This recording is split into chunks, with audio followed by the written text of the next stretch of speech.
Okay, uncivilized eagles, here's a quick review of the knots we did yesterday. I've got hideous green, yellow, orange, and red. I'll show you a couple ways to make a loop. So we want to use our Prussik loop or our uncivilized loop for different things. We need to tie the two ends together or bend them together, right? When you tie a rope together. The simplest way and the quickest way to make a loop would be to take the two free ends, make sure they're even, fold them down into a bite, take the two free ends around behind the two standing ends, and then tuck those two free ends through that bite. And then that knot would be the figure eight.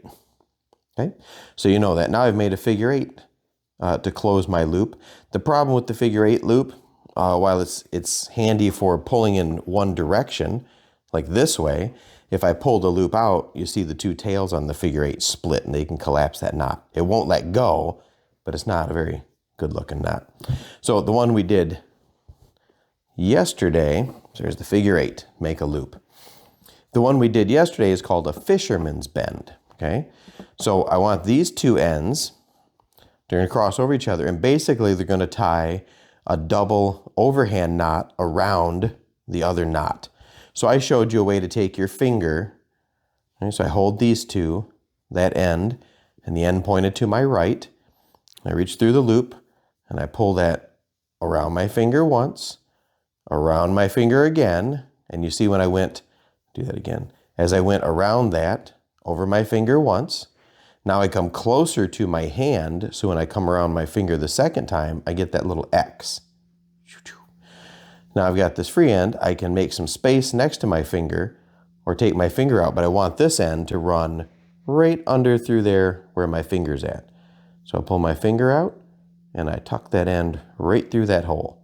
Now I can hold that and the other rope and I can pull that closed and it makes a double overhand knot that slides along the other strand. Right? Then to make the other one, I turn it over, point my index finger, go around along the standing end, go around my finger, around again, so there's that X. Then I bring that tail end up and I push it through that hole where my finger was and pull it until it dresses down, right? Just like that. Now I didn't dress them up a lot and I've got these two really long tails on my knots, but if I grab the loop, I can slide those knots right up next to each other. And now I've got a fisherman's bend, right? I can also take the tails and pull them apart so I can make the loop smaller. If you did this with a small enough cord, you could put that on your wrist and pull those knots far enough apart to make a little bracelet like we talked about. But once I pull those like that, now I've got a loop and it's a neater loop knot than the figure eight because you can see it's kind of symmetrical, meaning it's the same in both directions and on both sides, whereas the figure eight kind of pulls apart. Okay, so there's a way to make your loop. Now I'll show you the same thing on a larger cord so you can zoom in and see. Okay, so let's find the two ends of my fast rope. Okay. So basically take the loop out of it now. So you're just looking at the two ends. I want to bend these two ends together. Several ways to do it. Here's another way to make a loop without the double overhand knot, the fisherman's bend. You could just do a single overhand knot. So this is an overhand knot. Okay, you know that, like the pretzel knot. Now I just want to do that around the other end of the rope. So I put that through, tighten that overhand knot down. Now I can flip it over so I can stay symmetrical, or I can just tie this end that's sliding through my knot. I can tie an overhand knot around the other one and slide that down. Then when I pull them together, the two knots run into each other and they close my loop off and they can't come free. Now I've made a loop. Okay? And believe it or not, this actually holds pretty good. The single overhand knot possibly could collapse a little bit or come loose. So that's why we used the double overhand knot with that the little trick around my index finger, right? I reach through, I go around once, and then I went around again, made that X right there, and then tucked the end of my rope through that double overhand, dress that knot up, and I've got a double overhand. See, it's a bigger barrel. Without using my finger, I could do it this way. I can just go under my standing end, and then crossing the working end, I could go under it. There's my single overhand. But before I do that, go around one more time.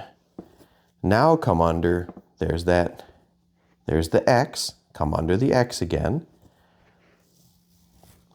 Tighten that thing down, and now I've got the double overhand knot. Right?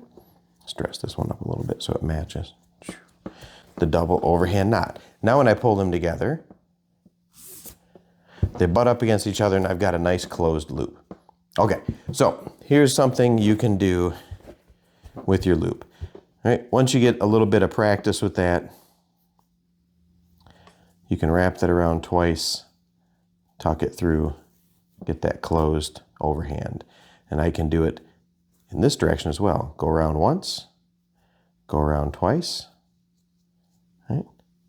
And then tuck the end under both, tighten it up. Got my 2 overhand knots, pull it closed, and now I've got a closed loop. So if I set my loop out, I don't know if the camera can see this, knot at one end, the bite or closed at the other end. Right, we're going to take the end opposite of the knot, and you get a little toggle. I just grabbed this from the back room. I nibbled a little piece in the middle where my rope would sit. But you're going to take the end of your loop opposite your knot, fold it down, and make your girth hitch, or your lark's head. It's not really a girth hitch till it's on something.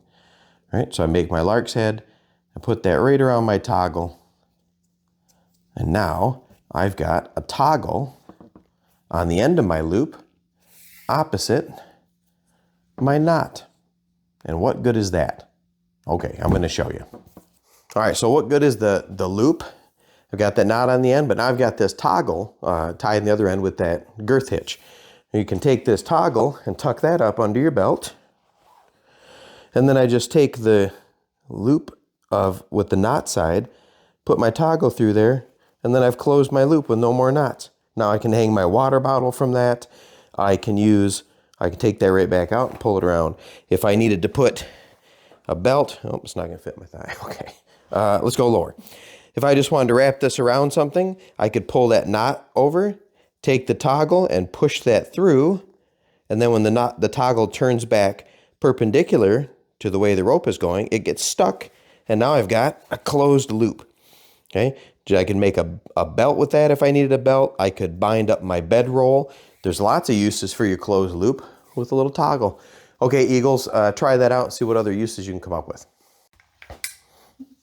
Okay, so yeah, I closed that and I forgot to say this. Like, share, subscribe to the channel. Leave a comment below with ways you come up with Eagles, or have your parents do it.